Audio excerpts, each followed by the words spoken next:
오늘 이 시간에는 이미 영상 혹은 지난번 특강을 통해서 1시간 반 정도의 그 내용을 들으셨어요. 그걸 다 하라고 생각하시면 안 됩니다. 그거는 정말 PPT 하나하나에 한 30초 설명을 하는 점을 찍고 가는 거예요. 근데 오늘은 이제 그거를 글로 글의 형태로 보는 겁니다. 그리고 또 이것도 사실 요걸 뼈대로 해서 더 자료들을 찾아가고 더 확인을 하셔야 좀 더 객관적으로 좀 더 깊이 있는 내용들을 뽑아낼 수 있거든요. 그렇지만은 그 중간 단계로서 제가 안내하는 차원에서 오늘 이렇게 한 20장 내외로 이렇게 정리된 내용을 갖고서 좀 나누고자 합니다. 제가 한번 기도하고 시작하겠습니다. 하나님 감사합니다. 비 오는 날씨 속에서도 우리 후대들을 살리기 위해서 또 현장을 살리고 또 현장의 재앙을 막기 위한 그런 귀한 사역자들이 함께 모이게 하심을 감사합니다. 또 오늘 특별히 함께하는 우리 렘넌트들 이 시간을 통하여서 중요한 영적으로 이 세상을 분별하고 또 이 시대를 분별할 수 있는 눈을 열어주시고 우리가 무엇을 위해서 이 시대의 렘넌트로 부름받고 또 교사로 부름받으며 또 우리가 상담자로 또 사역자로 전도자로 하나님이 부르셨는지를 나의 천명 소명 사명을 다시 한번 또 확인하는 시간 될 수 있도록 주의 성령으로 지금 이 시간 이곳에 역사하여 주옵소서. 감사드리며 살아계신 예수 그리스도 이름으로 기도합니다. 네. 먼저 첫 페이지 한번 보겠습니다. 항상 목차가 중요하거든요.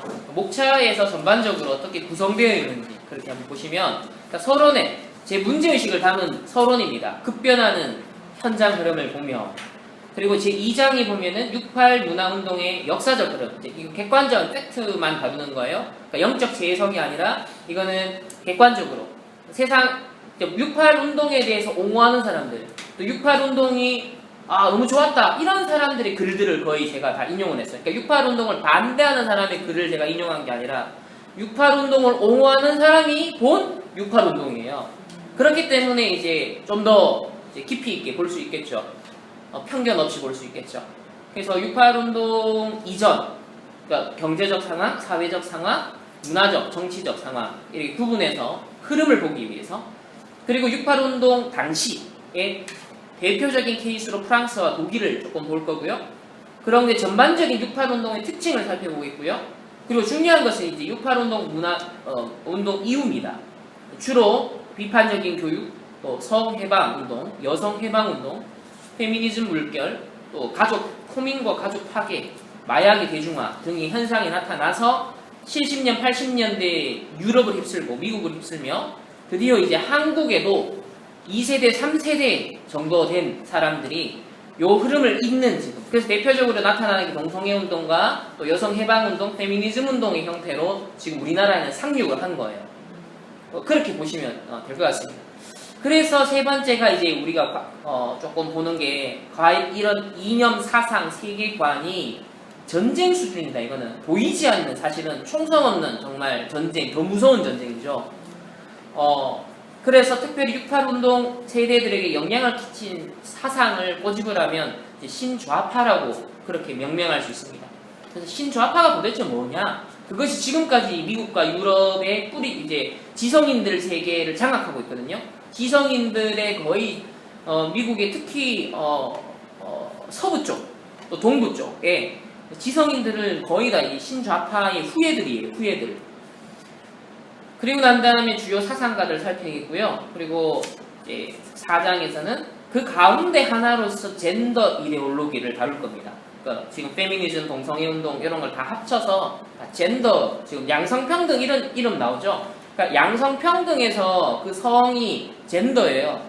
우리가 갖고 있는 그 섹스의 개념에 아니에요. 젠더 개념에서 지금 양성평등을 세상에서 얘기를 하는 겁니다. 그래서 젠더 이데올로기 전쟁이 현재 진행 중이다. 그래서 결론적으로는 결론을 쓸 시간이 사실 없었고 그리고 아직까지 쓸 필요가 없는 것은 우리가 렘넌트 운동, 복음 운동 이미 목사님을 통해서 나오고 있는 모든 메시지, 모든 전략이 바로 이것을 대비하는 메시지고 시스템이고 전략이고 이런 리더 상담센터의 존재 목적 중에 하나도 바로 이러한 배경이 있는 것이다. 그렇게 생각하시고 마지막 결론에서는 우리의 정체성을 잡으시면 되는 거예요. 전도자, 렘넌트가 그냥 얘기가 아니라는 것, 가벼운 얘기가 결코 아니라는 거예요, 우리가. 자, 그러면 이제 서론부터 한번 보겠습니다. 서론은 제가 전체를 읽고 설명을 드리겠고요. 그리고 이제 2장부터는 한 단락씩 이 방향으로 돌아가시면서 이렇게 읽으시면 되겠습니다. 자, 제1장 급변하는 현장 흐름을 보면서 렘넌트들의 질문이 달라지고 있다. 이전에는 전도자의 삶, 기도, 학업, 이성교제, 상처 등 주로 개인적 차원의 고민을 물어왔었다. 그런데 최근 들어 그 고민이 광범위하게 확장되고 있다. 촛불 집회, 동성애, 페미니즘 등 정치적, 사회적, 문화적 이슈 때문에 혼란스러움을 토로하는 렘넌트들을 적잖게 만나게 되기 때문이다. 즉 현실 참여에 대한 렘넌트의 실질적 고민이 대두된 것이다. 희망적인 것은 그들이 끝내 렘넌트다움을 묻는다는 점이다. 언약의 여정은 그저 성경 속 이야기로만 끝나지 않는다. 지금 우리가 처한 적나라한 현실 속에서 펼쳐지는 실제 구원의 드라마다. 그간 복음이 선포되는 예배와 그 복음을 적용시키는 훈련에 집중해왔다. 오직 그리스도, 오직 하나님 나라, 오직 성령 충만의 언약이 각인 뿌리 체질되어지는 귀한 은혜의 흐름 속에 있게 하셨다. 이제 전도자의 눈으로 현장을 세밀하게 관찰해야 할 때다. 후대들이 급변하는 현장의 흐름 속에서 매우 낯선 상황들에 직면하고 있기 때문이다. 이는 매우 시급하고 중대한 문제다. 거칠게 소용돌이치는 영적 전쟁의 새로운 패러다임이 만들어지고 있다. 언약의 여정 가운데 세계관 영적 전쟁 시대라는 궤도에 오른 것이다. 복음적 세계관으로 무장되지 않은 후대들을 대적 마귀가 무는 사자와 같이 두루 다니며 반복음적인 세계관으로 집어삼키려 하고 있다. 과연 지금 이 순간에도 렘넌트들의 생각과 마음 속에 무엇이 스며들고 있을까? 어떤 현장 분위기에 노출되어 있을까? 그래서 본고는 후대 복음화를 위한 기도의 마음을 진심으로 담은 글이며 급변하는 세계관 영적 전쟁 시대의 흐름을 분별할 수 있도록 영적 파수꾼으로서 정리한 보고의 글이다. 이에 전도자의 관점에서 6.8 문화운동이라는 역사적 흐름을 재조명하고자 한다. 그 이유는 다음과 같다. 오늘날 마약의 문화화와 성해방운동, 학생 인권 및 성소수자 인권 운동, 페미니즘 운동 등과 같은 젠더 이데올로기 등 창조 질서를 파괴하고 영적 문제를 심화시키는 주요 이슈들의 역사적 흐름이 바로 6.8 문화운동을 전후로 하여 만들어졌기 때문이다. 이런 다양한 현상 이면에 일관되게 흐르는 마르크스주의가 감성적인 문화 전략을 취하게 된 결정적인 계기 또한 6.8 문화운동이었기 때문이다. 이는 세계복음화 언약의 여정을 이어나갈 차세대 전도자와 렘넌트들이 반드시 영적으로 재해석해야 할 역사적 흐름이다.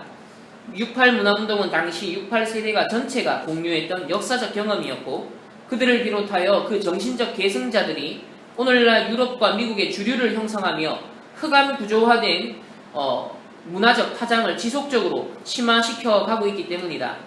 오늘날 현장이 급진적으로 확산되어가는 반복음적인 반교회적인 정서와 분위기는 결코 이와 무관해 보이지 않는다.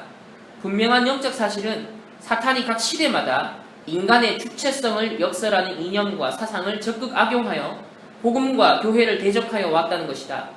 무엇보다 후대들을 무너뜨리기 위해 자신의 진지를 자기 기지를 전략적으로 구축해 왔다는 것이다. WCC 종교통합운동과 같은 종교다원주의에 참된 신앙인이 침묵할 수 없듯이 반복음적인 재앙의 흐름을 막기 위한 전도자의 영적 전쟁은 당연 필연 절대적이다. 언약의 후대를 위하여 복음을 공격하려는 뚜렷한 의도 앞에 오직의 복음을 지키기 위한 신앙 고백을 담대히 해야 한다. 후대들로 하여금 심각한 영적 문제에 빠지게 만드는 사탄의 악한 전략을 결코 간과할 수 없기 때문이다. 6.8 문화운동의 역사부터 간략히 살펴보자. 그래서 제2장 6.8 문화운동의 역사적 흐름입니다. 6.8 문화운동은 1960년대 후반 서유럽, 동유럽, 아메리카, 일본 등지에서 권위주의 타파, 기성사회 거부, 새로운 창의성과 상상력의 확대라는 구호를 내세우며 전개된 역사적 사건을 의미한다. 특히 1968년 프랑스와 독일에서 일어난 학생운동이 그 절정이었다. 당시 풍요로운 사회였던 서유럽과 미국에서 저항적 학생운동이 일어났다는 것은 시사해주는 바가 크다. 학생운동을 주도한 대학생들은 성해방을 외쳤고 무력을 배격했으며 자신들의 욕망을 거침없이 드러냈다. 그들은 인종차별과 남녀차별 등 모든 차별에 반대했으며 자본주의 소비사회 베트남 전쟁을 비판했다. 시위자들은 대학을 점거했고 경찰과의 물리적衝돌은 곳곳에서 일어났다. 68 문화운동의 저항 정신은 70년대를 거쳐 오늘날에 이르기까지 살아서 역동하고 있다. 68 문화운동이 전체적 포화 2차 세계대전 이후 미국의 마셜 플랜으로 독일 경제는 매우 빠르게 성장한다. 산업 생산 및 수출이 전후 6년 만에 1951년에 이미 전쟁 이전 수준에 도달했다. 60년대부터 독일은 경제적으로 번영의 시대를 맞이한다. 그 결과 실업자가 사라졌고 오히려 노동력이 부족할 정도여서 많은 이민 노동자들을 받아들인다. 프랑스의 호황은 1958년 드골의 집권과 함께 시작되어 1968년까지 매년 평균 5% 성장률을 기록한다. 예비부로 전 세대가 폭발적으로 늘어났고 인구의 증가는 소비 확산을 낳았고 이는 생산성 향상에 새로운 전기를 마련한다.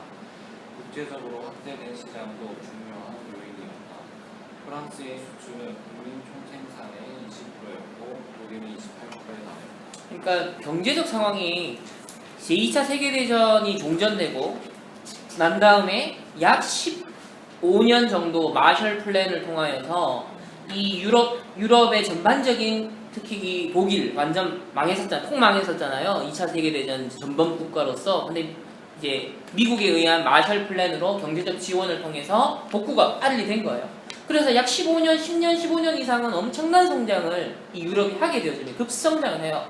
그러니까 우리나라 이제 잘 살아보세 하면서 새마을 운동했던 그 시대를 떠올리시면 되는 거예요. 그 세대인 거예요. 아버지 세대들 현재. 그러니까 전쟁을 겪은 청소년들이 이제는 기성세대가 되어서 아버지가 되어서 많이 열심히 산 거예요.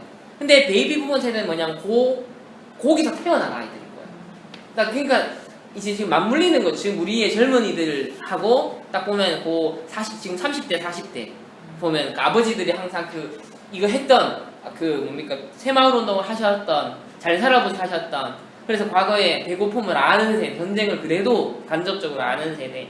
그러니까 요 비슷한 상황을 한번 보시라는 거예요. 아, 시대가 거의 비슷한 상황이구나라는 거. 경제적 상황을 보셨고요. 계속 사회적 변동을 보시다. 국민 시대와 함께 완전 고용에 가까운 경제 부가 낮아지자 예전에는 미국식의 전문으로였던 자동차 텔레비전 인정고용이 일반 가정에 보급됐다. 노동자 절반이 부의 상징이던 자가용 소유하기 이르렀고 다양한 대책을 포함 대중망원은 동방을 크게 잡았고 새로운 소득을 창출했다. 그러나 60년대부터 제조업이 쇠퇴하면서 유럽은 경기 침체에 이어났고 동호 분야는 개발도상국의 주력을 받아 더 이상 경쟁력이 없었고 산업혁명 이후부터 유럽을 종주하고 석탄산업과 천연산업을 모각했다. 직물, 광업, 제철, 조선 부분의 일자리가 현격하게 줄어든 1970년부터 실업이 증가했다. 지역간 불균형이나 여성과 외국 노동자들은 사회 문제를 표출하기 시작했다. 노동자는 비례생산주의와 소비지상주의의 직접적인 피해자로 지시했다. 프랑스 민주주의는 서유의 국가를 평가는 낮았고 주당 노동 시간은 48시간이나 되었다. 특히 프랑스 정부는 먼저 심각해진 청년 실업에 대한 대책을 마련했다. 자, 보세요. 지금 딱 60년 후반이 되면서 한계가 딱 온 거예요. 성장의 모멘텀이 끊어지면서 지금 청년 실업 문제다. 여기 보면은 주요 직물, 광업, 제철, 조선 부분의 일자리가 현격하게 줄어든다. 지금 우리가 지금 지난 한 10년을 떠올려 보시면 비슷하죠. 조선업 완전 지금 타격 입었죠. 청년 실업 최대라 하죠. 그러니까 비슷한 거예요, 이게. 역사적 흐름이라는 게 보면 반복이 되는 거예요. 그런 거 객관적으로 인식을 하시면 될 것 같고요. 또 다음 패러그래프요. 환경 적응 내일 다음 분 하시면 돼요. 한 패러그래프 하시면 네. 아니야, 한 편. 그거. 한편 저는 베이비 붐으로 인해 인구가 폭발하고 생활에 여유가 생기면서 대학 진학률이 급증했다. 독일의 대학생 수는 1950년 11만 명에서 65년에는 25만 7천 명으로 2배 이상 증가했다. 프랑스에서는 1946년 12만 3천 명에서 61년에는 20만 2천 명, 1968년에는 51만 4천 명으로 크게 늘어났다. 이러한 고등교육 분야의 양적 향상에 대하여 교육시설은 바뀌었고 기숙사는 부족했다.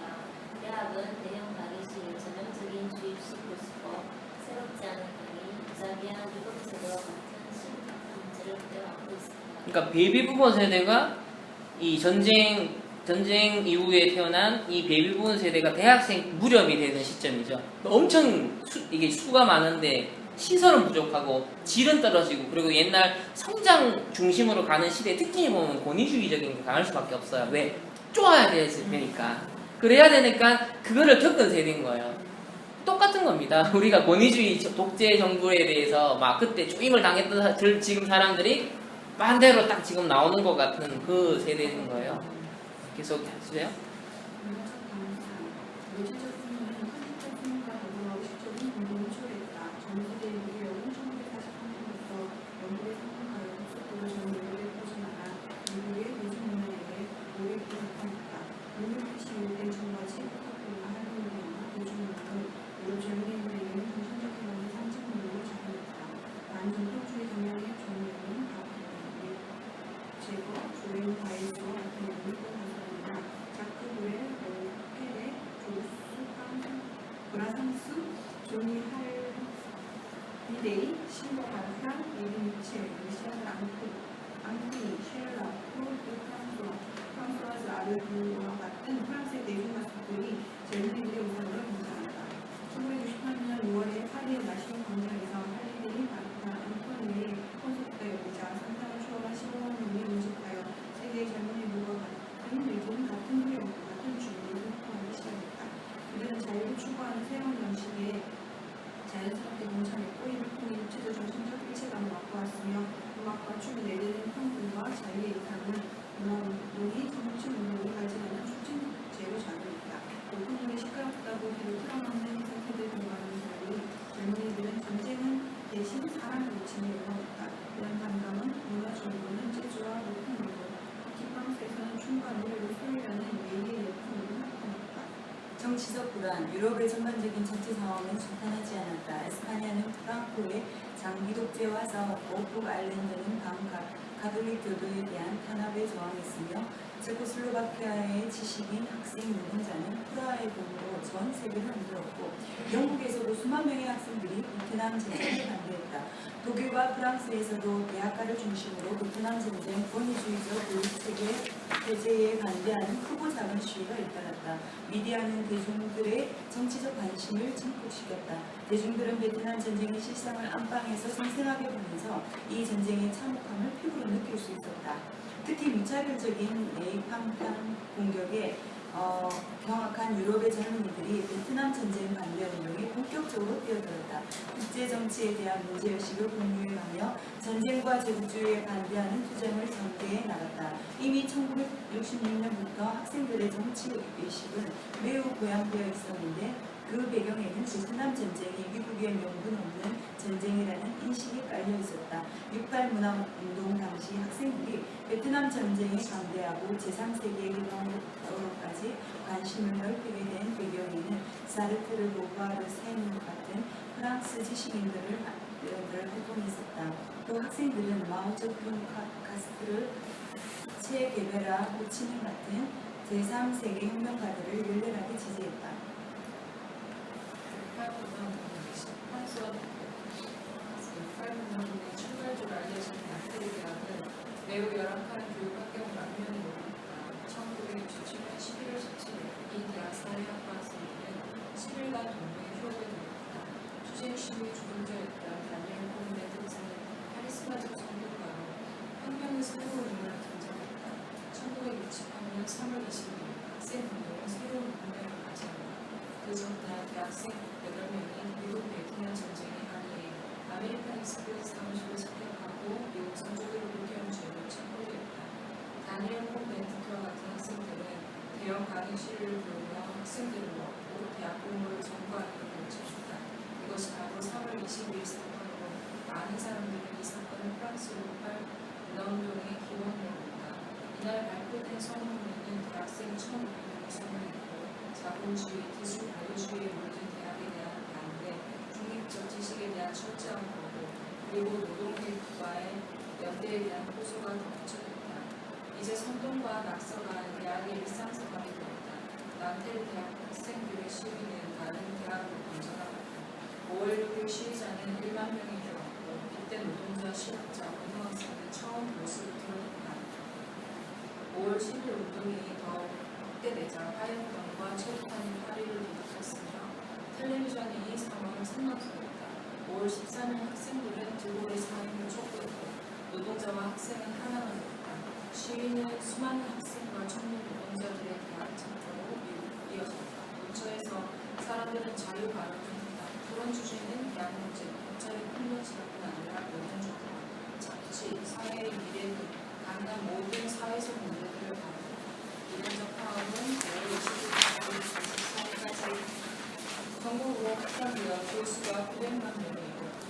산업, 교육, 행정, 언론, 무술, 육변, 연구소, 스포츠협회, 한 영화제까지 모두 파업에 동참했다. 하지만 계속되는 사회 혼란에 여론은 서서히 시대에 등을 돌고 실제로 5월 27일부터는 사회 안전에 대한 요구가 확산했다. 독일 6.28 문화운동은 프랑스와 마찬가지로 매우 격렬한 양상을 보였다. 반권위주의, 반기성세대, 반제국주의, 의회민주주의를 대체할 평의민주주의 등의 성격을 띄었다. 이 운동은 1965년 5월 8일 베를린 자유대학에서 열리기로 예정된 에리 후비의 강연을 대학이 금지하면서 촉발된다. 후비는 뮌헨에서 비판되는 정치 성향을 띤 유대인 교수의 영향을 많이 받은 급진적 언론인이었다. 5월 18일 예자 80%가 넘는 학생들이 수업을 거부했다. 그들은 모든 공개 장소에서는 항상 모든 주제에 대해 모든 연사의 강연을 들을 수 있다는 주장을 했다. 이는 당시 대학 내의 팽배한 저항의 분위기의 강령을 잘 보여준다. 이후 1956년 사회민주당이 보수당이 기독교 민주당과 대여정을 통해 급진 세력의 확대를 막기 위한 긴급 조치법을 제정하자 학생들은 의회민주주의에 대한 불신감을 갖게 됐다. 이런 상황에서 정부가 독재자였던 이란과 팔레비의 서독권을 허용하자 학생들이 1967년 6월 2일에 격렬한 시위를 벌였다. 이 와중에 베를린 자유대학 학생 105개 조가 경찰 총격에 사망하는 사건이 발생한다. 정부가 학생을 쏜 경찰을 살해해주자 저항운동은 붙잡을 수 없이 확산되었다. 강의를 거부하고 대학을 점거하는 시위가 다음 해까지 이어졌다. 1968년 6월 17일에서 18일에는 서베를린 자유대학에서 독일 사회주의 학생연맹의 주관으로 베트남 전쟁을 반대하는 국제베트남 회의가 열렸다. 이 회의에는 프랑스, 독일, 영국, 대사를 비롯해 일반 국민이 참가했다. 한편 1968년 4월 운동에 학생운동 주주들 모든 60개를 암살하는 시도가 벌어지자 5월에 긴급 조치권 반대 시위가 벌어졌고 프랑크푸르트 대학은 학생들에 의해 전복됐다. 당시 6월 7월 시위에는 전체 학생의 53%가 참가했다. 이후 학생운동은 점차 약화되고 정파 소그룹들로 분열되는 양상을 보였다. 이에 일부 학생들이 적국파라는 테러 조직을 구성해 과격한 투쟁을 전개했다. 그로 인해 독일의 6.28 운동은 점차 그 유행과 영향력을 상실했다. 6.28 문화운동 특집. 흔히 6.28 문화운동은 정치혁명보다는 문화혁명으로 전개됐다. 6.28 문화운동은 1945년 2차 세계대전 종전 이후 서구 사회 전반에 전제된 변혁의 욕구가 폭발한 사건이었다. 변혁 대상은 정치를 넘어 일상생활과 사고방식, 문화예술을 포함한 사회 시스템 전반에 걸쳐 있었다. 기존에 소외되었던 흑인과 여성, 사회적 소수자의 권익을 위해 노력함으로써 현대 사회 문제를 포괄했다. 6.28 세대를 통해 터져나온 외침은 억압적 기성질서에 저항한 분노에 가까웠다. 그 메시지는 반권위주의, 반제국주의, 반자본주의를 통해 진보를 지향했던 것으로 지적된다. 2차 세계대전 이후 유일하게 세계에서 동시에 일어난 6.28 문화운동에서 학생들은 권위주의에 저항했으며 전체주의와 전쟁에 반대했다. 또한 자본주의 소비 사회를 비판하고 욕망의 해방을 적극적으로 주장하고 실천에 옮겼다. 68 문화운동은 노골적인 저항과 상상력을 뿜어낸 구호의 혁명이었다. 유행한 주요 구호들은 이를 잘 보여준다. 혁명적 구호는 당시 젊은이들에게 각성제와도 같았다. 엿먹어라 위계제, 거니 차가운 엘리트주의 논리를 가진 이 사회. 엿먹어라 꼭대기에 있는 비열한 우두머리와 발로들. 엿먹어라 사람들을 출신과 숙련기술에 따라 나누고 자신이 창출한 비참함, 가난, 불평등, 우리를 애써 못 고쳐가는 이 꿈쩍도 하지 않는 사회. 거부한다. 추상적이고 한정된 강화 교육을. 독백의 공공자가 되는 것을. 몇몇 사회계급에 한정된 유료 교육을. 학생이 거대한 비생산적 투자로 이해되는 것을. 학생, 노동자, 민중과의 접촉으로부터 배제되어 단절된 채로 있는 것을 요구한다. 학생들이 노동자가 되어 생산체계의 일부를 형성하는 것을. 국민적인 나아가 보편적인 대학에 참여할 수 있기를. 교육이 무료화되는 것을. 모든 권력을 상상력에게 불가능한 것을 요구한다. 금지하는 것을 금지한다. 파괴의 열정은 창조적 희열이다. 30이 넘은 사람은 그 누구도 믿지 말라. 우리 안에 잠자는 경찰을 없애야 한다. 모든 종류의 모험을 폐지해버린 사회에 남은 유일한 모험은 사회를 폐지해버리는 것이다. 바리게이트는 거리를 차단하지만 길을 연다. 혁명적 사고란 없다. 오직 혁명적 행동만 있을 뿐이다. 나는 할 말이 있지만 그것이 무엇인지 모른다. 우리가 모든 것을 파괴하지 않는 한 폐허는 남아있을 것이다. 도망쳐라 동지여. 낡은 세계가 너를 뒤쫓고 있다. 우리 자신을 희생하라고 요구하는 혁명은 아버지 세대의 혁명일 뿐이다. 우리는 2+2는 4가 아니라고 확신한다. 포석을 걷어내라. 그 아래에 해변이 놓여있다. 소비사회 타도, 볼거리의 상품사회 타도, 소외를 타도하자. 절대로 일하지 말라. 세계는 상품이 아니다. 더 많이 소비하시어 더 빨리 죽을 것이니. 침체기 없이 살고 구속 없이 즐긴다. 젊은이들은 섹스를 하고 늙은이들은 음란한 몸짓을 한다. 사랑을 하면 할수록 더 많은 혁명을 하게 된다. 아래 위로 폭에 누워 사랑하라. 나는 섹스를 하면 할수록 그만큼 더 혁명을 하고 싶다. 혁명을 하면 할수록 그만큼 더 섹스를 하고 싶다. 나는 내 욕망의 현실성을 믿기 때문에 내 욕망을 현실이라 여긴다. 지구함은 반혁명적이다. 우리는 정체됨 없이 살고 문제하는 즐기고 싶다. 현실적이 되자. 이 현실적인 것을 두고 가자. 3. 68 문화운동 이후 1968년 전후로 이루어진 다양한 변화들, 예컨대 정치 영역에서 녹색당과 적군파, 사회 영역에서의 시민주도 대안운동, 새로운 주거 형태로서의 호민과 성개방 등판, 초월적 삶을 위한 마약 복용, 사유방식으로서의 비판 이론과 탈중심적 해체주의, 그리고 모든 예술 장르에서 활발하게 전개된 실험적인 개발들은 고립된 파편적 현상이 아니라 68 문화운동의 그 본질적 뿌리를 두고 있다. 68 문화운동은 유럽인 한 세대 전체가 직간접적으로 가담한 사건이었으며 그들이 청년기에 나눈 공통 경험이었다. 68 문화운동은 정치적으로는 강력한 사건이었으나 이 운동의 세례를 받았던 사람들의 의식과 사고에 지속적인 영향을 미침으로써 유럽 문화 전반의 각인, 뿌리 체질을 근본적으로 바꾸어 놓은 역사의 분수령이었다. 이 운동의 여파로 생성된 사회적 분위기는 시민이 주도하는 새로운 사회운동의 지지 기반을 형성하였다. 사회 변혁에 대한 욕구를 잃지 않은 68 세대들은 정치계와 언론계, 교육계와 문화계를 비롯하여 공공 부문 및 사회복지기관으로 진출하여 사회 문제들을 쟁점화하면서 사회 전반에서 장기적 영향을 미쳤다. 여기서 후대들과 맞닿아 있는 몇 가지 흐름을 확인해보자. 그러니까 이게 중요한 것이 이제부터죠. 68 이후로 이 세대들이 68년도에 20대 초반, 중반이었던 친구들이 70년, 80년대 이제 기성세대가 되어가면서 여기 보시면 정치, 언론, 교육, 문화, 복지 각 분야에 진출해 들어가는 겁니다. 그 결과 정점이 90년대 현상으로 나타나거든요. 그리고 이제 드디어 많은 폐해들이 그게 일어나면서 사실 90년대부터 90년대 이후로 2000년대 초반쯤 보면 유럽이 전반적으로 우파로 흘러가요. 진보 좌파로 확 가다가 그래서 유럽이 문제가 너무 심각해지니까는 주로 극우로 간다든지 뭐 폴란드 이런 데 보면 극우가 엄청 심각해요 지금. 그러니까 그 반대 극부 현상으로 우파로 또 극우로 가는 현상이 또 나타나는 겁니다. 프랑스 같은 경우도 사르코지 대통령이 우파거든요. 68 혁명에 대해서 엄청 까면서 그런 반대 작용도 일어났었다는 거죠.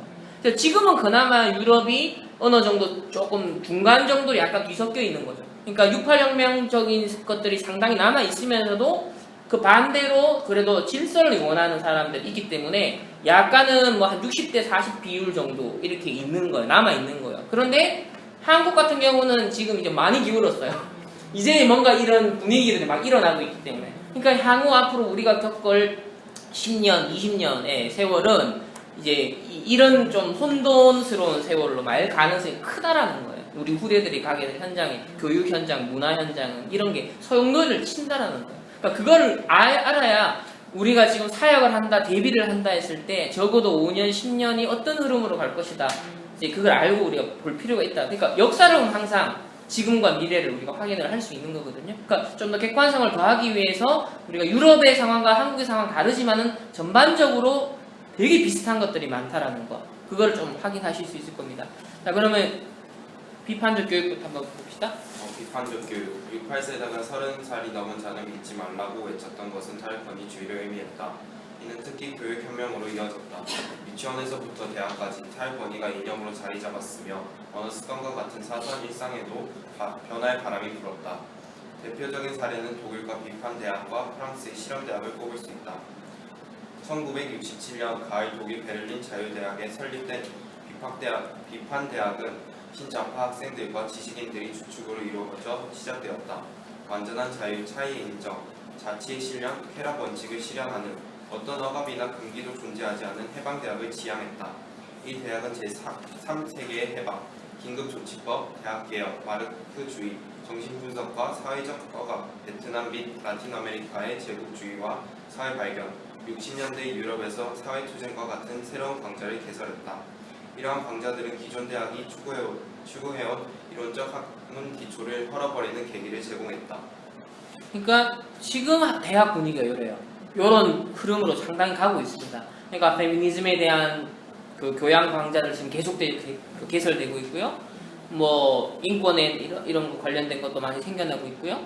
그러니까 이런 흐름이 이미 대학에 그런 흐름으로 벌써 들어왔다라는 거 그거 인지를 하시고요. 계속해 주세요. 68 문화운동 학생 리더였던 투치케는 슈테른 지와의 인터뷰에서 비판대학이란 대학생들이 주축으로 되어 정치적 운동을 추구하는 실험물이며 기존 대학들은 학문의 비민주화나 비인간성을 주요 내용으로 하는 반면 비판대학은 베트남 전쟁에서 반대하는 반미의식, 반전운동, 반자본주의를 교육하는 곳이다 라고 정의했다. 프랑스 파리 서쪽 뱅지엔수베는 실험대학이 1969년에 설립되었다. 전신분석학, 여성학, 예술학 등 다양한 학과를 설치해 통합교육을 지향했다. 이 대학에는 미셸 푸코, 질 드레즈 같은 당대의 진보 성향 학자들이 교수로 활동했다. 극좌파적 성향 강의뿐 아니라 성, 동성애, 에로티즘과 같은 다른 대학에서 찾아볼 수 없는 획기적인 강의들이 학생들을 끌었고 강의 방식도 기존 대학들이 고수했던 권위적이고 일반적인 방식에서 학생과 교수가 함께 의견을 교환하는 워크숍 방식으로 바뀌었다. 이 대학은 노동자에게도 대학을 이라는 구호처럼 대학 입학 자격을 갖추지 못했으나 풍부한 직업 경험으로 전문 지식을 소지한 직장인, 이미 대학을 졸업한 일반인, 그리고 외국 학생에게도 우호적으로 문호를 개방했다. 이러한 개방성 인해 이 대학은 신설된 첫해 7,500명이었던 학생들이 1978년에 33,000여 명으로 불어날 정도로 급성장했다. 그래서 이 프랑스 실험대학이 프랑스 제8대학인가요? 그 유명한 그렇게 지금 이름이 명칭이 변경되어 있죠. 그러니까 아주 유명한 대학으로 지금 있습니다. 계속해주세요. 성해방, 68 문화운동을 움직여왔던 큰 동력 중 하나는 성해방이었다. 이는 한 여자랑 부정자들 잘하는 이 기성세대다라는 당시의 슬로건이 말해준다. 자유분방한 성혁명은 당시 하위 문화의 중요한 흐름을 만들어 나갔다. 망군의 노동자여 단결하라는 망군의 노동자여 즐겨라로 바뀌었다. 섹스를 하는 것은 혁명을 하는 것은 68운동 사이에 구분할 수 없는 영역이 되었다.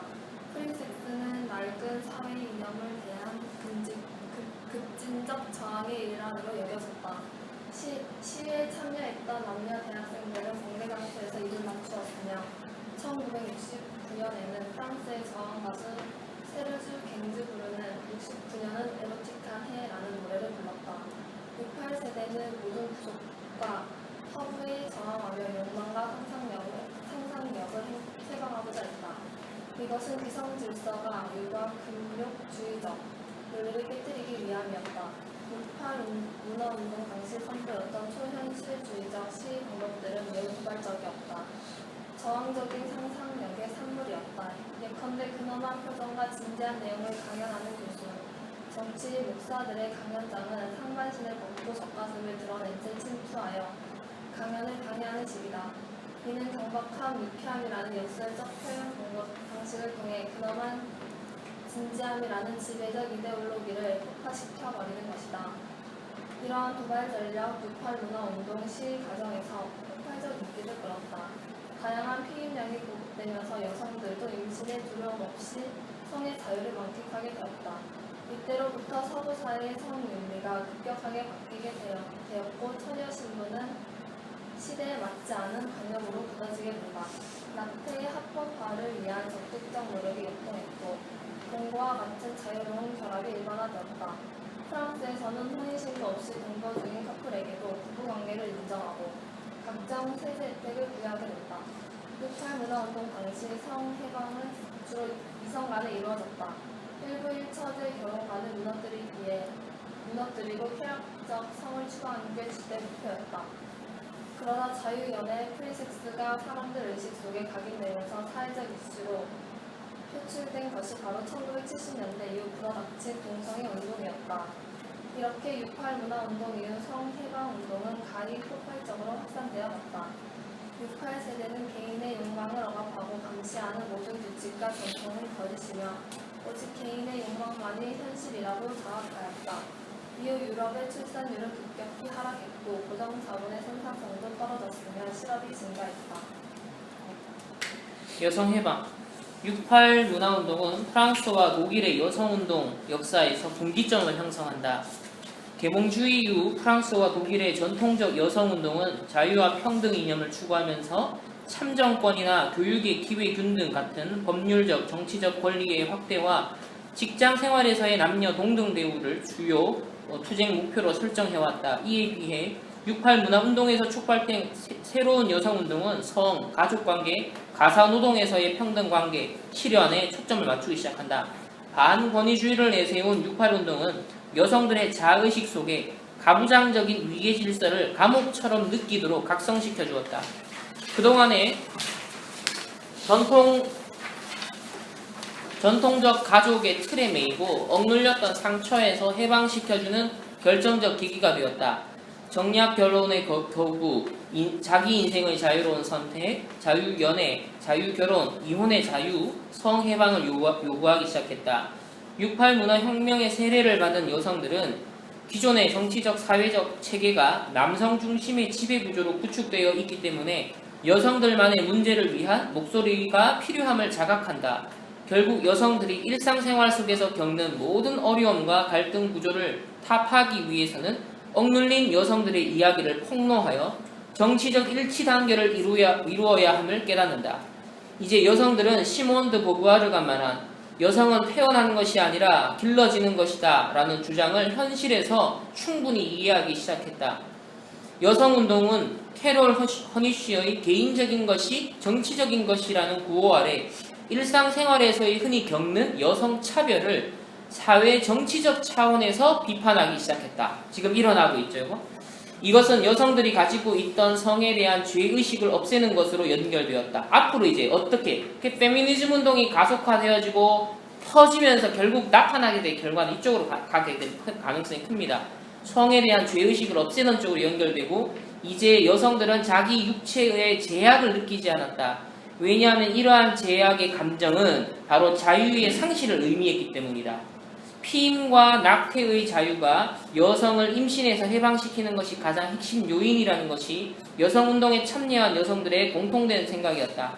이러한 견해에는 임신으로 인해 받을 수 있는 직장 생활에서의 불이익을 없애고 임신도 여성 스스로 결정할 수 있다는 자율성 주장이 내포되어 있다. 특히 유산권은 내 배는 내 것이다라는 구호를 통해 널리 확산되었다. 유산권은 여성이 자신의 몸을 통제하고 가부장적인 질서를 깨는 상징적인 권리로서 지금까지도 여성 해방운동에서 가장 중요한 쟁점 가운데 하나이다. 1974년 프랑스의 시몬 베유 보건부 장관은 미성년자들이 부모의 동의 없이도 피임약을 살 수 있도록 결국 허용이 됐고요. 더 나아가 피임약도 보험 적용을 받게 됐다. 한편 이 시기에 결혼을 거부하는 움직임이 나타나면서 독신 가구의 비중이 높아졌고 반권위주의적인 교육과 양육을 위한 타가소 설립운동이 여성들을 중심으로 활발히 전개되었다. 많이 지금 확인되시죠? 페미니즘요? 페미니즘 물결 6.8 문화운동 이후 기존의 언론은 여성 해방운동을 비판적으로 다루었다. 이에 여성들은 자신들의 목소리를 담아낼 잡지를 창간하기에 이른다. 프랑스의 월간지 볼토르종류리 여성 문제들의 마가진, 독일의 엠마나 프라지가 여성 전용 잡지로 등장하였다. 특히 르 포르종 브릴은 기사 선별 자체를 힘든 자의 횡포로 강조하여 편집위원회도 없이 여성들이 표현하고 싶은 모든 것을 실었다. 6호까지 발행된 이 잡지에서는 낙태, 미혼, 이혼 여성, 가부 상태의 판을 등 여러 주제를 게재함으로써 70년대 프랑스 여성운동의 현 주소를 알려주었다. 여성운동가들은 더 나아가 출판사까지 설립하여 남성들이 주도하는 자본주의적 출판사들에서 검열을 받아 출판이 거부될 책, 여성 작가의 작품 그리고 여성 해방 이론서나 논문을 출판하였다.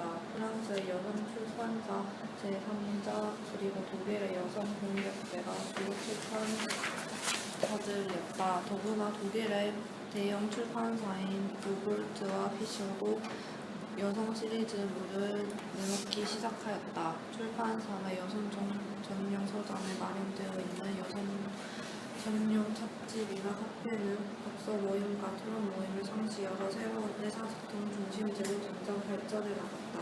여성 밴드, 여성 카바레, 여성 연구, 여성 영화 그룹 등도 잇따라 생겨났다. 페미니스트적인 여성 예술가들은 공동 전시를 하였고 중소도시에서는 여성 카페와 여성 주점, 여성 건강센터도 문을 열었다.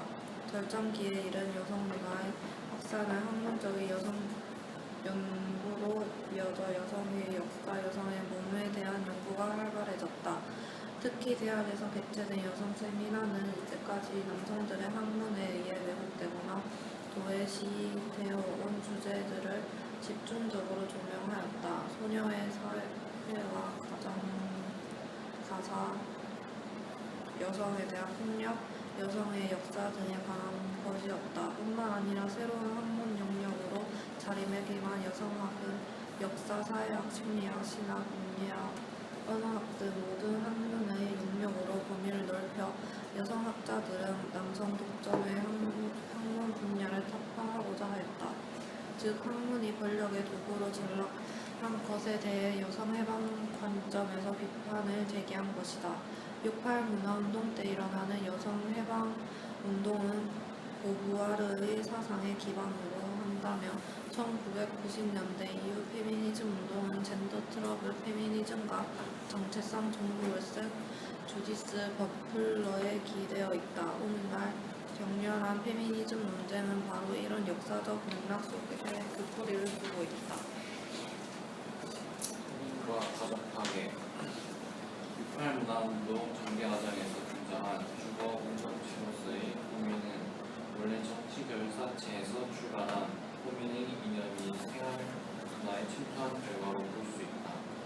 60년대와 70년대 초에 전 세계적으로 수천 개의 호민이 만들어졌는데 여기에는 미국의 히피 집단 생활과 종교단체의 집단 생활에서 얻은 경험들이 상당 부분 녹아 들어가 있다.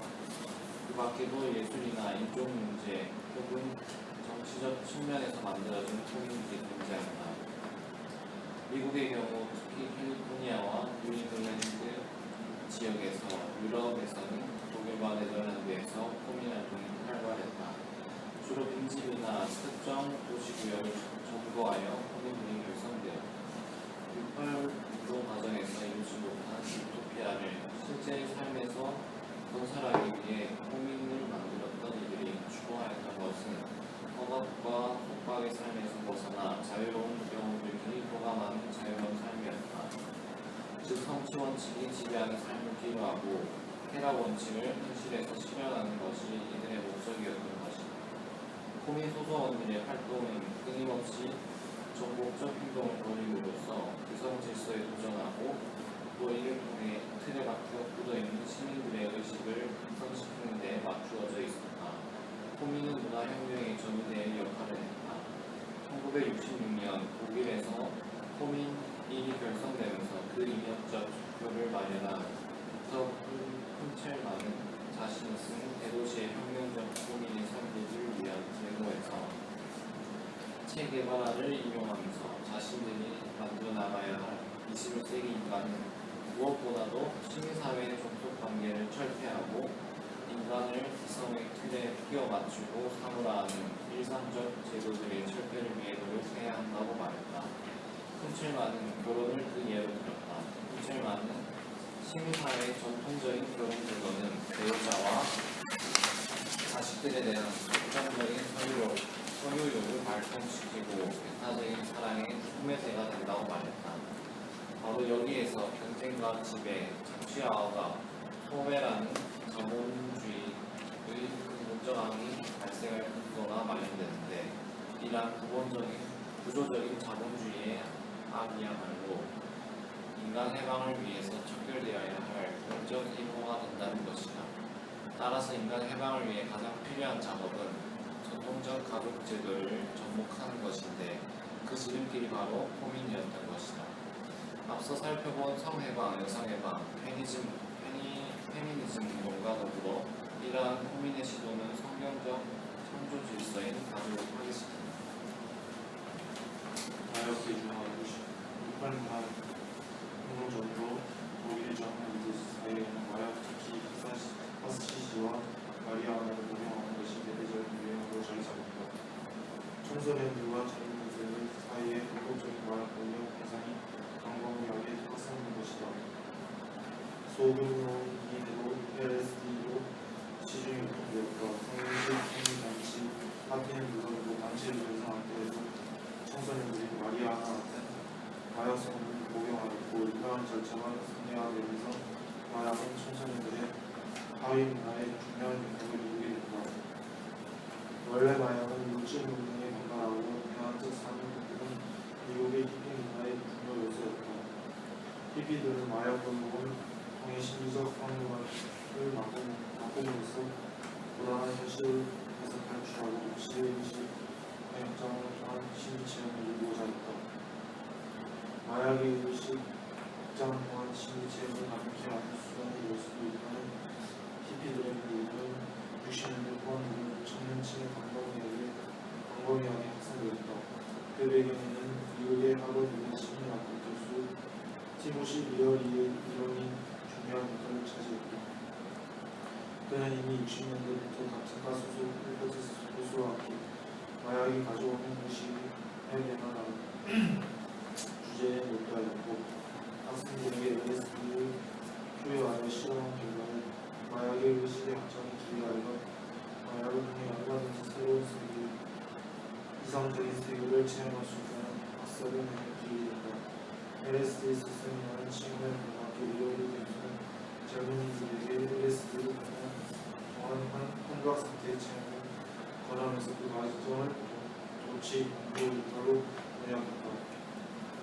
마약을 복용하여 환각 상태에 이르므로써 도치, 비슷한 집단끼리 연구당을 이루면서 구조, 이를 통해 완벽하게 시민사회 질서에서 이탈할 수 있다는 것이다.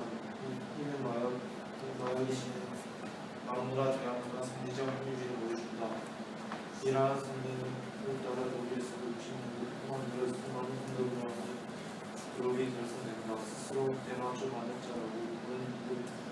자유의 철학은 유발적인 음악과 창작체 운동을 통해 사회 기성제도를 무너뜨린 데 있었다. 이들은 마약 운동은 사회를 정복하는 행위로 인식했습니다. 사회로부터 이탈과 저항하고 도발과 변혁은 동일한 것을 인식했다. 원래 도발을 통한 변화라는 원리는 바로 마르크스의 사역 이론의 주요 근거였고 이것이 사회 변혁의 실천 적용인 것이 바로 68 운동이었다면 이러한 이론 체계의 실천이 득진화된 것이 바로 히피문화의 것입니다. 마약 고용은 젊은이들의 일상생활 문화에서도 지대한 영향을 끼쳤다. 서베르린에서는 젊은이들이 주로 출입하는 술집 나이트클럽에서 상습적으로 마약을 고용했습니다. 심지어 대낮에도 지하철에서 한강 상태에 빠진 젊은이들의 모습이 자주 목격되었다. 규율과 질서로 이라는 이데올로기를 통해 실제로는 허가과 배제의 더 역점을 무너시키는 사회의 질서에 대한 특성을 모색했던 젊은이들은 주류 문화와는 반대되는 대화 문화를 통일했고 이에 이르는 방식으로 마약이 상호적인 것이다. 젊은이들은 마리아나 피오리 행사를 개최하면서 모두가 동조하는 복장 거리를 거리에 풀도 의자로 속옷 또 걸치지 않는 왼발의 신들이 거리에서 춤출 것이다 라는 이야기 될수 주장은 그런 것은 현실에서 이루지 못한 우토피아 체험을 한강 상태에서 이루려고 노력했다. 1970년 서베르린에서는 떠돌이 마트와 좀 발전자를 위한 중앙위원회가 결성됩니다. 베를린 중앙역 기억의 교회와 관련지 관리위원회는 수많은 인기족들이 모여 대규모 마약을 복용하고 집단적인 한강 상태에 이르도록 시도했다. 마약과 히피적 저항은 정치적 저항보다도 더 빠른 속도로 독일의 젊은이들의 의식안으로 더욱였다. 처음에는 작성과 hun각의 수단으로서의 마리아나 LSD가 주류를 이뤘지만 나중에는 보다 강력한 마약, 즉 의식과 신체를 마비시키는 코카인과 헤로인이 주도하기 시작했다. 이제 마약은 일탈과 방종 그리고 정신적, 신체적 피해만을 양산하는 약물로 변질되기 시작했다.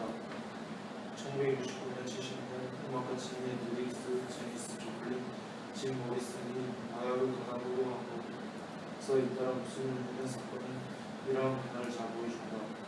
한때 종교개혁과 청교도 배신론적 유산을 간직했던 유럽과 미국이 마약 천국으로 전락해버린 사적 배경에는 바로 이런 유럽과 운동의 변화였습니다. 이렇게 해서 이제 2장을 저희들 좀 살펴봤고, 그러면 이런 68 문화 운동이 일어나게 되었던 그 배경에 어떤 사상과 이념이 있었나, 세계관이 있었는가, 그 이면을 이제 보겠습니다. 68 문화운동과 세계관 전체. 68 문화운동은 서구 사회의 혁명적 변화를 가져왔다. 주 일부는 원상복구가 불가능해졌다. 삶의 전반적 영역에서 하나님의 창조 질서가 성도공허, 흑암광대 빠지고 말았다. 그것의 근본 원인은 68 문화운동 이면에 일반적인 흐름은 반복음적 세계관에서 찾을 수 있다. 열매를 보아 그 나무를 알 수 있듯 앞서 살펴본 68 문화운동 이후의 문화적 현상은 그것의 사상적 배경을 보여준다. 과연 68세대에게 각인 인물이 체질되었던 세계관의 정체는 무엇이었을까? 68세대가 집중적으로 받았던 이념적 세대는 무엇이었을까? 68 문화운동을 전후로 하여 그들이 주로 보고 듣고 읽으며 생각하고 해먹였던 것들은 어떤 것이었을까? 이 질문에 대한 답이 중요한 이유는 모든 사람은 각인 문제로 반응하고 뿌리 내린 대로 불가이며 체질된 대로 인생을 살기 때문이다. 사회적 문화적 변경은 가진치다. 신작가에 대한 이해, 68 문화운동의 사상적 배경을 이해하기 위해서는 신작가에 대한 이해가 필요하다. 68세대 젊은이들은 자유와 평화를 높이며 기존의 권위주의적 나열리 체제에 저항하는 그 신적 변혁 운동을 펼쳤다. 68세대 자신들은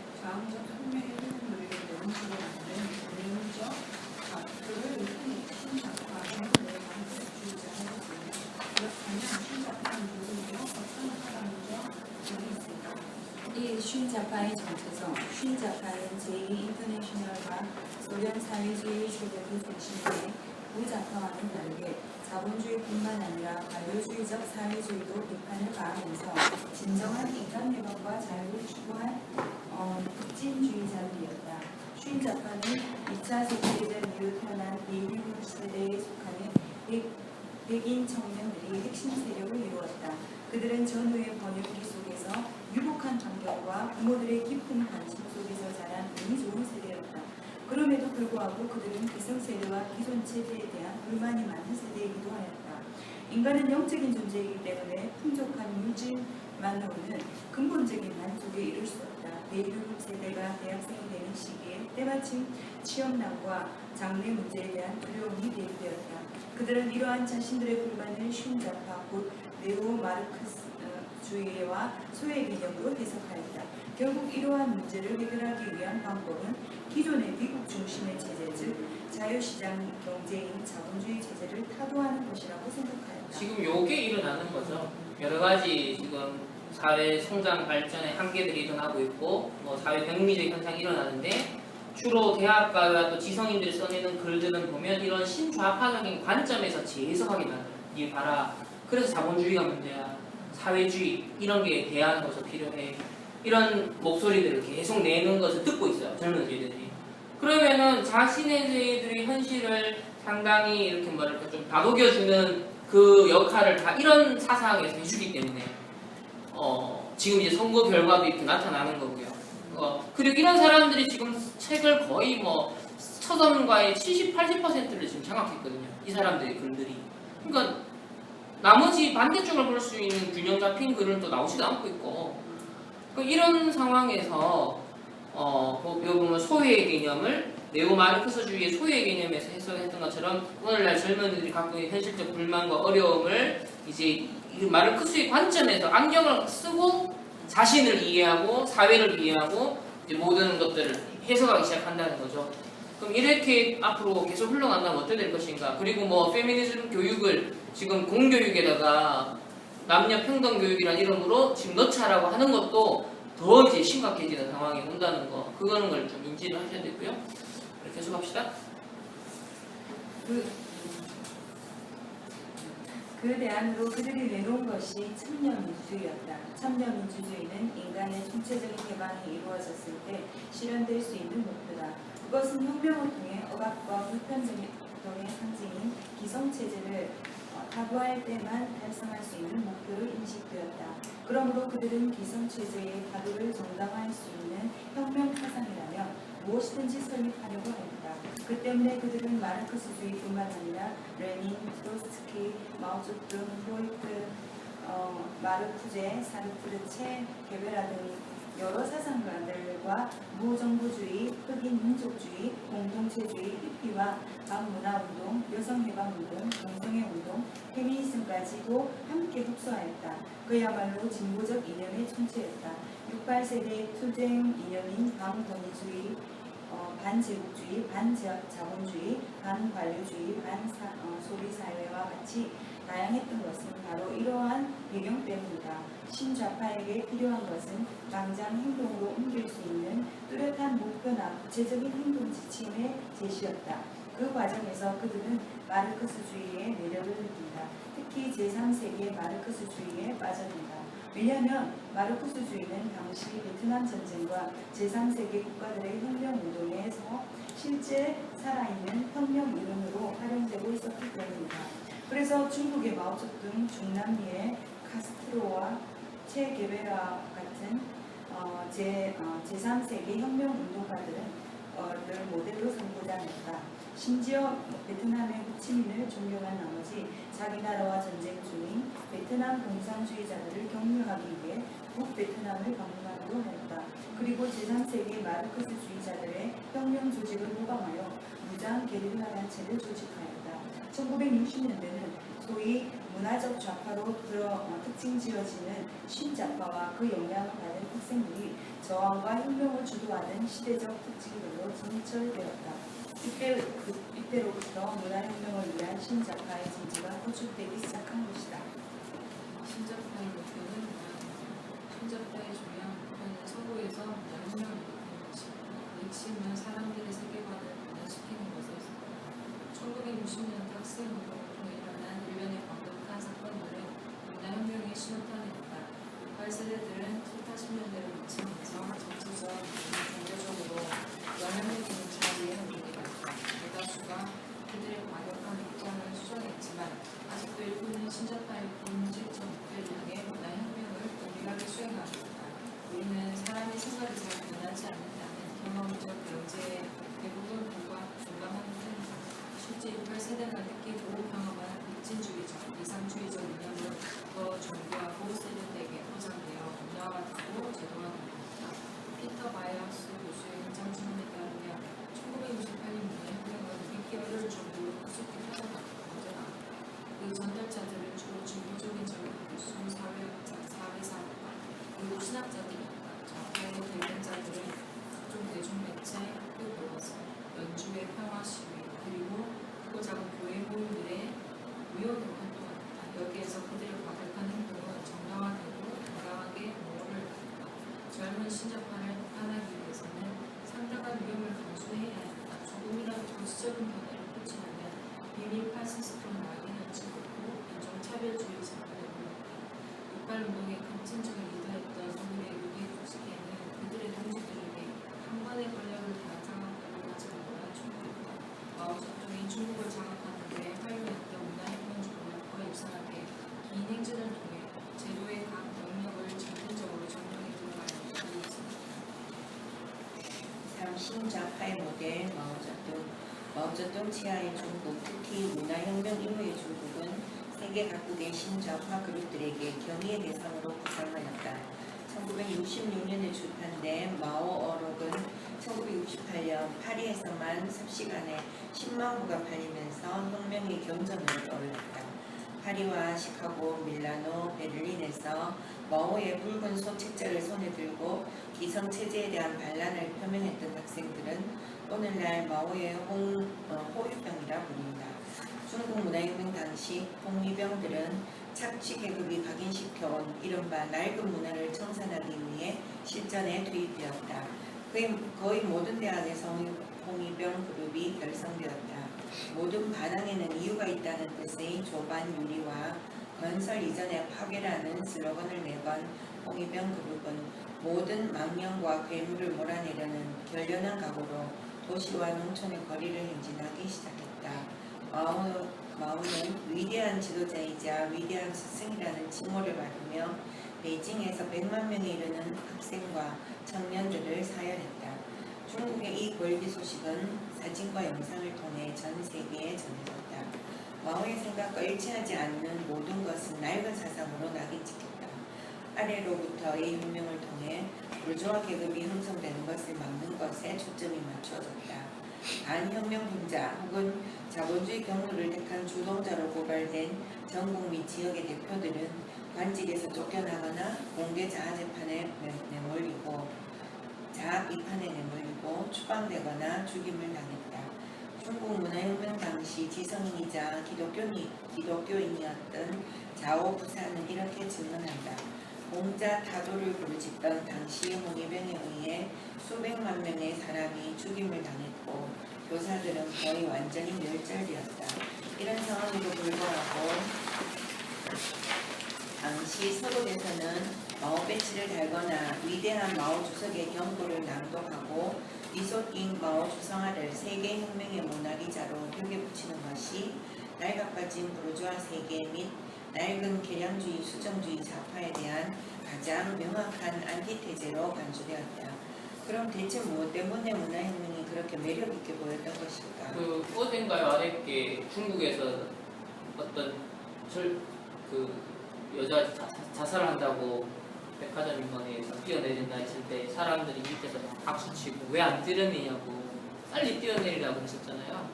그 충격받았잖아 전 세계에서. 왜 중국 사람들 왜 이렇게 생각하냐고. 그러니까 지금 뛰어내리는 거 계속 머뭇거리고 있으니까 사람들이 왜 안 뛰어내리냐 빨리 뛰어내리고 뛰어내리니까 전부 다 박수치고. 그러니까 지금 엄청나게 이슈가 됐었잖아요. 그러니까 왜 중국이 사고방식 사람들 왜 그렇게 생각을 하냐면 이게 문화혁명의 결과예요. 그러니까 모든 그때 그 기성세대 또 교사들 공자 타도라는 말에 다 지금 포함되는 거예요. 그러니까 어떤 도덕이나 윤리가 이런 정상적인 우리가 흔히 생각하는 그거를 다 타파하는 하나의 운동이 일어났었기 때문에 그 당시에 한번 싹둑 잘린 거예요. 그 시대를 잃어버린 거죠. 정상적으로 사고하는 사람들의 그 지도를 받지 못한 세대들이 엄청 일어난 거예요, 그때. 그러니까 그들이 기성세대가 되고 아무 죄의식이 없는 거예요. 그러니까 중국 음식 믿을 수 없다는 말, 그 말이 그 배경이 그런 거예요. 말도 안 되는 거 갖고 만들어서 음식 팔잖아요. 그러니까 양심이 없다라고 하잖아요. 근데 그 사람들은 그게 죄의식이 없는 거예요. 왜? 이 문화혁명 당시에 심지어는 어떤 지역에서는요, 인육을 먹었어요. 사람을 죽이고 그 인육을 먹는 것도 하나의 기성세대를 박살내는 하나의 방식으로 그렇게까지 인식했던 지역도 있었거든요.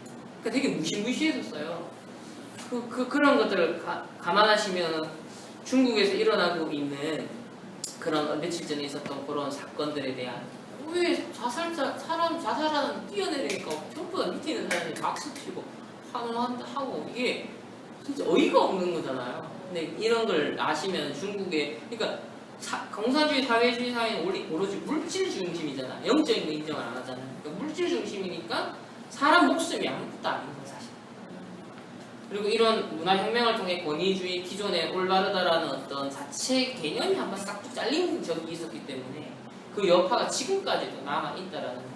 그런가 하면 중국이 왜 그러니까 한미동맹이요 단순히 정치적인 게 아니라 우리는 이게 선교와 관련되어져서 맺어졌던 거거든요. 기독교와 관련해서 그래도 기독교로 상당히 영향력이 있었던 미국과의 동맹관계를 맺고 있는 건 우리나라가 상당히 안전한 거였거든요. 근데 이걸 지금 파괴시키려고 하는 것과 결국 중국의 영향력권 속으로 편입되어 들어간다는 건 되게 무시무시한 거예요. 그 중국이 갖고 있는 어마어마한 공산주의적 배경, 물질주의적인 사회주의적인 배경, 그리고 문화혁명을 한번 엄청나게 했던 나라에 갖고 있는 사고방식은요 무시무시합니다. 우리가 상상하는 것 이상으로. 그럼 그 영향권 안에 우리나라가 들어가 버리면요 진짜 이제 우리 후대들이 어떻게 될 것이고 우리나라가 어떻게 될 것인가를 잘 생각하셔야 되거든요. 근데 아무 사람도 이걸 모르죠. 다 감성적으로 포장이 되어 있기 때문에 모든 것들이. 그래서 역사 공부를 하셔야 돼요. 계속 합시다.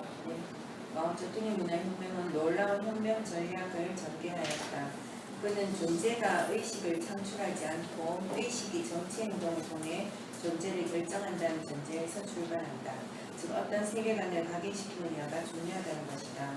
생산수단의 사회적 소유만으로는 부족하다고 생각한 마오쩌둥은 정치적 영역과 이데올로기적, 이념적 영역에서도 계급투쟁이 필연적이라고 본 것이다. 마오가 통찰한 것은 세계관을 통째로 바꿔버려야 된다는 것이다. 1960년대 미국 하버드 민주사회학생연합 회원이던 사회학자 제프리 알렉산더가 볼 때 혁명을 일으킨다는 것은 강도 높은 토론에 참여하고 세계를 급진적으로 재해석하는 것을 뜻한다. 즉 세계관 각인 전쟁을 통해 현실 세계에서의 혁명이 가능하다는 것이다. 현재 예일대학 사학과 교수인 그는 60년대 루이 알티세르의 저작에 영향을 받았던 청년이었다. 파리 고등사범학교의 철학자이자 프랑스 공산당원이었던 알티세르는 이데올로기적 국가기구 이론을 발전시켰다. 교회, 학교, 교육기관, 노조, 정당, 가족, 신문, 라디오, TV 등이 그런 기구였다. 그에 따르면 이데올로기적 국가기구는 생산 및 권력관계의 재생산에서 정부, 군대, 경찰, 반려제, 법원, 감옥 같은 억압적 국가기구를 뒷받침한다. 따라서 만약 이데올로기 기구가 질적으로 바뀌면 세상도 달라질 수 있다는 것이다. 그는 이데올로기 경쟁이 세계관의 변동을 가져올 수 있다고 보았다. 이데올로기가 인식의 변화를 일으키면 생각과 실천의 변화로 이어질 수 있다는 것이다. 따라서 사회혁명의 과정에서 이데올로기는 매우 적극적인 역할을 수행한다. 알티세르는 사상가와 이론가, 특히 철학자에게 이데올로기 투쟁을 선전하였다. 그는 일평생 문화혁명을 위한 젊은 인재들, 철학자들을 양성하였다. 프랑스 마오주의자의 다수가 그의 학파에서 나오고 알티세르의 병사로 불린다. 그러니까 이게 뭐 좀 어려운 용어로 쓰는 것 같지만 쉽게 말하면 생각을 바꿔서 다 바꿀 수 있다는 거. 사람이 과거에는 보면은 이제 의식이 존재를 결정한다는 거 결국은 이 사람들이 주장하는 거는 그걸 간파하고 과거에 1800년대와 1900년 초반까지는 뭔가를 혁명을 한다 했을 때는 행동을 우선으로 했었어요. 그러니까 행동을 해서 전복시켰는데 실제로 사람 생각 하나하나를 바꾸지 않으니까 한계가 있더라는 거예요. 그리고 특히 자본주의가 뿌리내린 유럽에서는 사회주의, 공산주의 혁명이 안 일어난다는 거죠. 그렇기 때문에 이미 기존에 각인된 생각을 서서히 바꿔나가서 아예 국민 자체를 전부 다 혁명의 일원으로 바꿔버리는 일. 그러니까 이게 엄청난 이거는 혁명 전략의 발상의 전환이거든요. 근데 이거를 꿈꿨던 사람들이 결국적으로 60년대 이게 열매를 맺은 거예요. 1900년 초반에 이런 발상들이 일어나기 시작했는데 60년대에는 실제로 이게 벌어진 거예요. 그러니까 지금 오늘날 사회 지성인이라고 하는 사람들은요 전부 다 이 전략 속에 있는 사람들이거든요. 본인이 알든 모르든. 그러니까 지금 언론 다 장악돼 버리니까요. 사실 끝난 겁니다.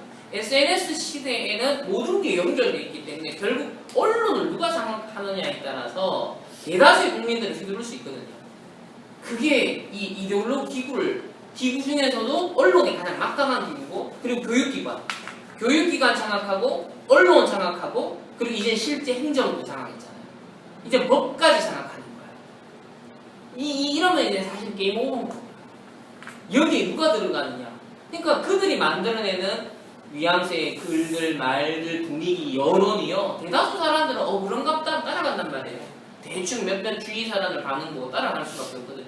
그러니까 요 이데올로기 기관을 장악해버린 겁니다. 그리고 하나가 출판입니다. 이 사람들이 엄청나게 사실 수십 년간 글을 써냈고, 우리나라도 약간 2000년대 들어서면서부터 268 혁명 세대를 받은 지성인들의 글들이 쏟아지기 시작했거든요. 특별히 그때는 진보 정권이 거의 우리 노무현 대통령과 그다음 김대중 대통령인데 그 2000년대 그때 출판물들을 보시면요 이런 68혁명 세대, 68혁명과 관련된 책들이 그때 쏟아져요. 그러면 그 2000년대에 제가 대학생이었거든요. 그러면 그 대학생 2000년대에 초중반의 대학생이었던 사람 지금 보세요. 다 기자가 돼 있어요. 다 30대 중반에 기자가 되는 거예요. PD가 되어 있는 거예요. 그러니까 그 사람들이 은근히 보면 글 쓰는 거, 표현하는 거 보면 다 그쪽으로 얘기를 하는 거예요. 그리고 드라마 만든 우리 PD들 보면 거의 여성이거든요. 그러니까 2000년대부터 여성학이라든지 페미니즘 운동들이 그때는 이론적 차원에서 머물렀다면 그때 공부했던 사람들이 지금 실천 단계에 와 있는 거예요. 그 이데올로기 기구를 장악한 거죠. 자기는 PD로, 신문사 기자로, 뉴스 기자로, 그 다음에 혹은 교사. 그러니까 이렇게 다 이데올로기 기구의 한 일원으로서 들어가 있다는 거예요. 근데 본인들은 그걸 몰라요. 왜? 그렇게 그냥 교육을 받아왔고 그런 이런 흐름에서 살아왔기 때문에 자기가 이걸 교육받았어를 몰라요. 그게 그냥 당연한 교육이라 생각하기 때문에. 그래서 각계선투를 벌이는 것 같지만 큰 틀에서는 같은 흐름, 같은 방향을 갈 수밖에 없는 거예요. 그런데 이제는 한번 이 이데올로기 기구를 장악하고 나면 그때부터는 뭐가 가능하냐면 세팅 캠프가 가능한 겁니다. 의도적인 캠프가 가능한 거예요. 그게 무시무시하다는 거죠. 지금 우리가 이제 직면하는 세계가 그런 세계예요. 그래서 지금 12시가 이제 다 됐기 때문에 나머지 부분은 다음 편에 하도록 하겠고요.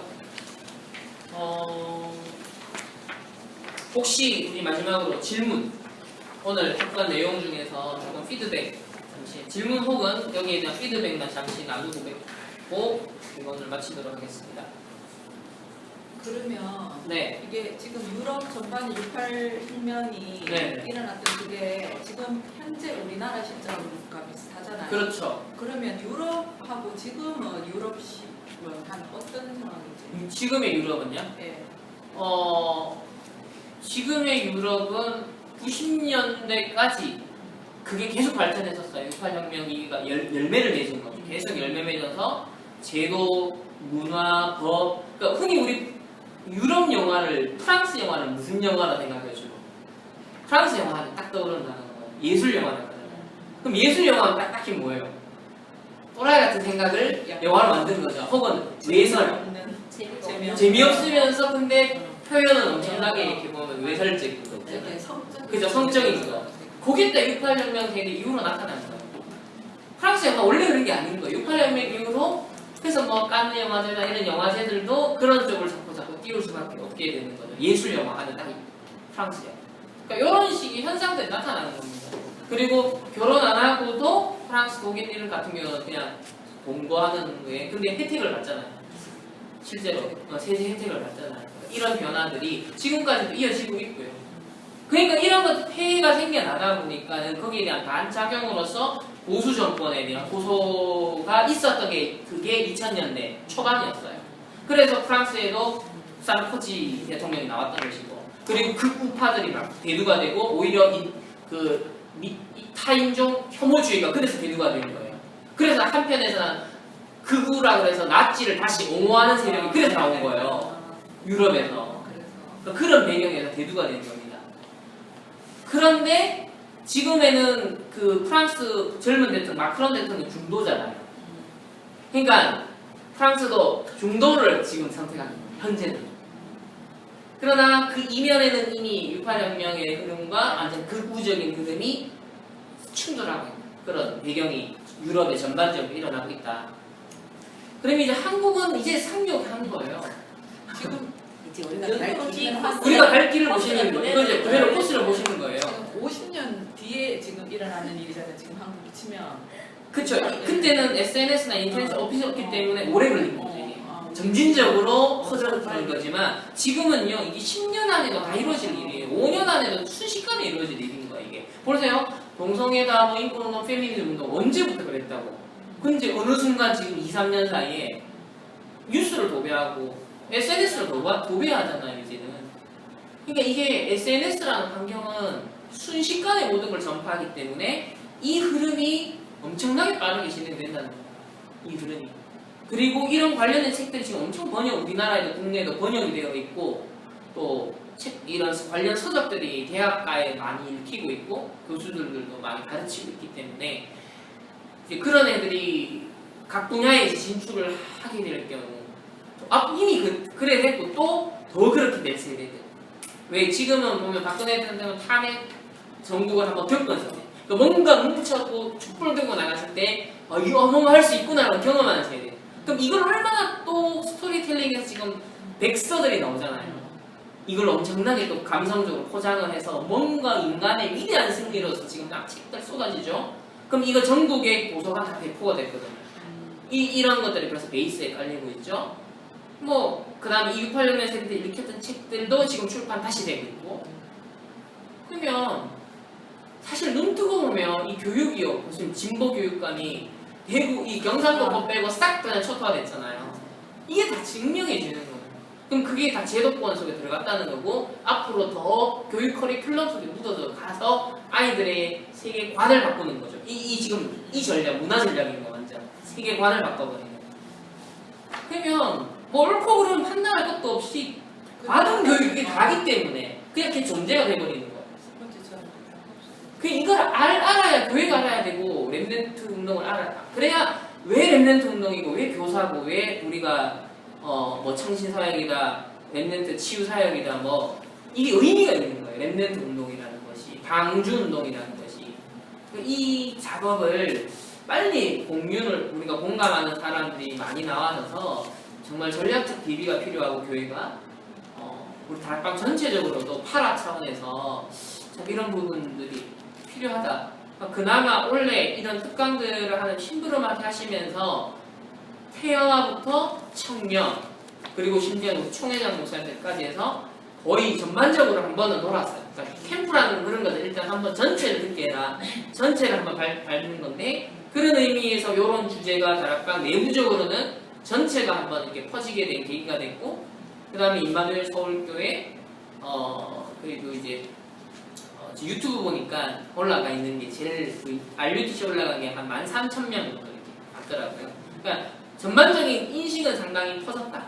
많이 들어갔다. 그러나 중요한 건 그걸로 끝이면 안 되고 이런 구체적인 리딩을 한 번 더 해서 사태의 심각성을 인식을 해야 되고 그러니까 유행처럼 지나가는 특강이 되면 안 되고 이런 공부를 하셔야 돼요. 공부를 하시고 더 현장 상황들에 대해서 전문성 있게 파고들어서 그러면 우리가 가진 복음이 빛나야 사실 복음의 원석은 엄청난 거거든요. 그러니까 이런 시대에 이렇게 병들어가고 생각이 병들어가면 어떻게 될 것인지 뻔하잖아요. 이 사회가 어떻게 병들 수밖에 없는지. 그럼 여기에 따른 우리가 대책도 세워서 그러니까 치유 스쿨, 치유 사역. 그리고 한편에서 치유만 하면 안 돼요. 맨날 뒤처리만 할 거예요. 똥 닦아주는 역할만 하면 안 되지. 미리 안 아프게 만들어야 되고 미리 대비를 하는 서밋 전략을 써야 되는 거야. 이 사람들은 지금 서밋 전략 다 쓰고 있잖아. 이 진지전. 야곱야곱 먹어 들어가서 탑을 다 장악한 거야. 그러니까 이 병을 터뜨리고 전염시키는 역할을 하고 있는데 그럼 우리 맨날 그것만 지금 하면 안 되잖아요. 이런 걸 하면서 동시에 누군가는 이 탑을 들어가줘야 되는 거야. 서밋 전략으로. 그래야 나중에 이 흐름을 바꿀 수 있기 때문에. 그래서 모세가 어릴 때 하나님이 이 이집트에 집어넣은 거지. 또 다니엘을 하나님 포로로 딱 해서 딱 집어넣어가지고 흐름을 바꾸자. 그런 전략이 동시에 필요하다. 그래서 서밋과 치유. 요번에 랩런트가 미래, 치유, 서밋이잖아요. 예언의 말씀이 읽는 자, 듣는 자, 지키는 자, 복이 있다. 요한계시 1장 1절 3절 말씀. 딱 그 주제가 그렇잖아요. 그러니까 이런 맥락에서 보시면 더 이게 전도자가 어떤 기도를 하고 계시고 이건 한 예일 뿐인 거. 이 외에도 종교 다원주의, 3단체 엄청나게 지금 우글우글한 것들이 많단 말이죠. 그러니까 그렇다 할 때 62가지의 전도자의 삶이 진짜 우리가 오직 해야 될 언약이라는 거. 그러니까 집중시대하는데 우리가 진짜 집중하셔야 되는 거죠.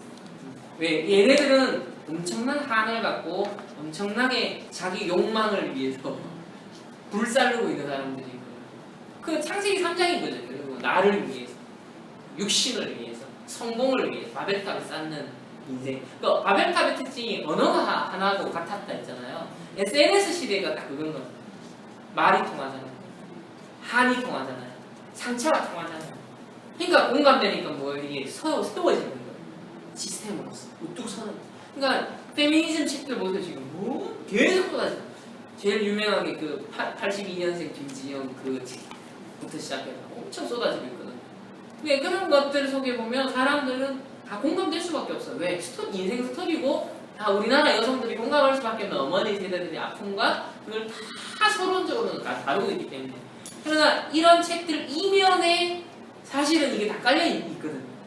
본인들이 알든 모르든 페미니스트 작가들조차도 어쩌면 자기는 자기 상처 때문에 쓴 거예요. 근데 그 사람들이 감명 깊게 읽었던 책들은 바로 이 책들인 거예요. 그러니까 무서운 거죠. 되게 자기 파괴적이고 사회 파괴적인 방향으로 할 수밖에 없는 거. 그러나 일단은 얼거맸던 거, 뭔가 눌리게 만들었던 거, 일단은 박살내자는 거 공감하는 거. 그게 가부장제로서 여성들이 공감할 수밖에 없는 뭔가가 딱 이게 사부장제는 하나. 그러니까 함정 올무틀. 그러니까 상처가 있으면 함정 올무틀에 반드시 걸려든다라는 게 저는 그게 너무 전도자가 하나님 너무 정확하게 보신 거다. 그러니까 지금 오늘날 사회가 전반적으로 뭔가 함정 올무틀에 막 싹 잡혀가는 듯한 느낌? 그런 것들이 이게 참 보여져서 이 메시지, 우리가 받는 메시지가 그냥이 아니다. 그러니까 문제인식을 사실적으로 하고 그리고 이제는 우리가 가진 복음이 대안이잖아요. 이 전도운동, 다락방 전도운동에서 쏟아지는 모든 훈련과 우리 강단 메시지를 통해 나오는 이게 다 대안이란 말이죠. 이거를 어떻게 내게 개인화하고 내게 각인시키고 집중하느냐가 우리가 이제 반대로 살리는 전쟁을 해야 되는 거죠. 재밌어요. 이게 지금 데뷔하는 우리가 지금 요게 이런 모임을 얘네들이 엄청 많이 했다는 거예요. 60년대, 70년대 소그룹. 그러니까 얘네들이 그 뒷부분에 보게 되면 이제 이 신좌파 사탄가들 나오거든요.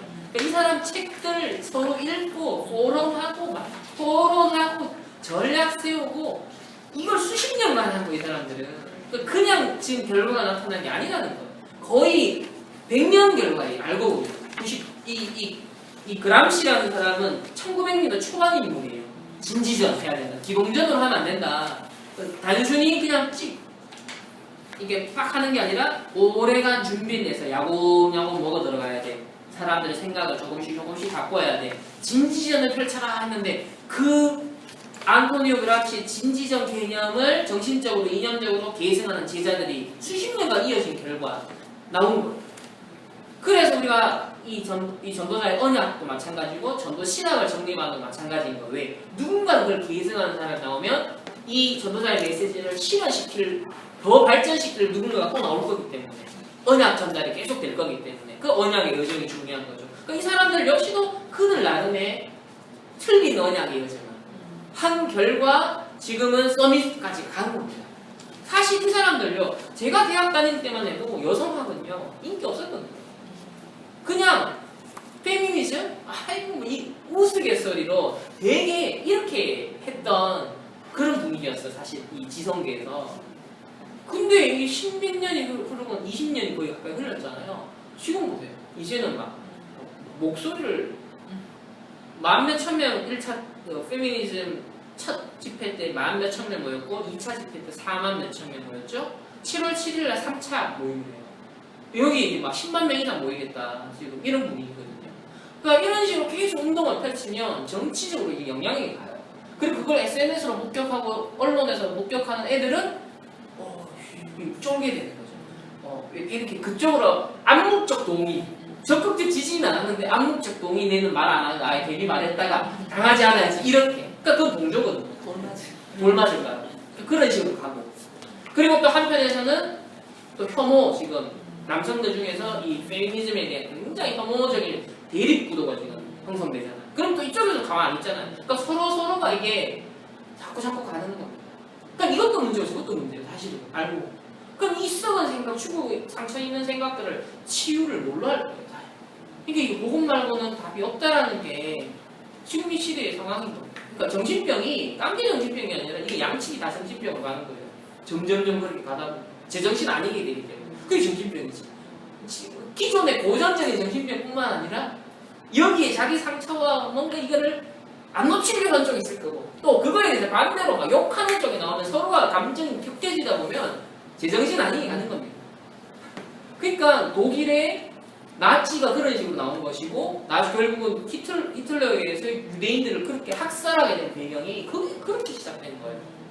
혐오하면서 저거는 이런 식으로 했던 그게 나중에는 힘을 딱 가지게 되니까 죽일 수 있는 상황이 오는 거예요. 그게 무서운 거예요. 정신병이 딴 게 아니라 인간이 하나님 형상 가진 인간이 가진 원래 정신이 있잖아요. 거기서 이탈하는 것 자체가 정신적으로 이상 단계로 가는 거죠. 그게 이제 구조가 되고 있고 단체, 공동체적으로 지금 같이 가고 있다. 이게 문제인 거죠.